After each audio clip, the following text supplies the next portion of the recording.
This last day of Passover celebrates the splitting of the sea, that moment in which the children of Israel were able to taste freedom. In the truest sense, they were free from slavery, and they were free from the fear that their oppressors would catch them, that the Egyptians would overtake them, return them to slavery, or worse, harm them. It's a moment of absolute celebration and achievement. And in fact, the Jewish prayer of celebration, Hallel, finds its source in that moment. As the children of Israel were walking on dry land through the sea, the song of Hallel, of thanksgiving, of gratitude. And the commentators and the sages throughout the generations ask a very good question, which is, why that miracle? We can imagine a God a God can do anything. And we can imagine that there were so many ways in which God could have saved the people in that moment. We could go on. Perhaps it's a creative activity for the holiday to think about what other ways could God have saved the Jewish people. But the splitting of the sea was the way, and it's there to teach us a lesson.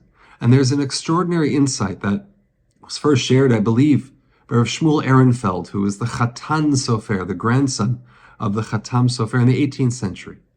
And he gave the example of an artisan who is so good at his craft. This artisan can do anything and can create a realistic depiction of any object. And he creates this sculpture of a horse that's just majestic. It's magnificent. You know how good it is? It looks like a real horse. And the problem is that when this artisan puts the horse out on display, nobody looks at it. Nobody stops and admires it. It's a great piece of art, but it's too good. It looks too realistic. People walk by and they think it's a real horse. And so in frustration, the artisan who wanted to be recognized for his craft, the artisan struck the horse and it broke in half. And suddenly, with this horse broken in two halves, people stop and they say, wow, look at that broken horse. Look how beautiful it was created. Look at the front half. Look at the back half. Look how realistic that piece of art looks. It was only when it was broken that it was able to be recognized for the beauty of its creation, for how majestic it was. And he wrote, this is the splitting of the sea. You know what's remarkable, what's amazing? The sea. That God created a sea, that our world contains so many natural wonders. Do you know how wonderful it is? From oxygen to the sky, to the stars, to everything is beyond beautiful. It's a creation of God. But we don't notice it.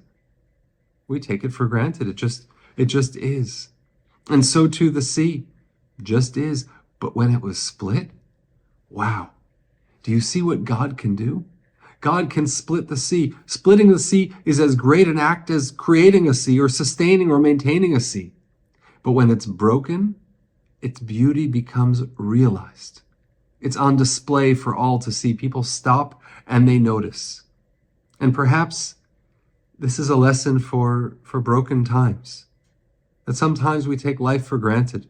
We take relationships for granted. We take circumstances in the world for granted.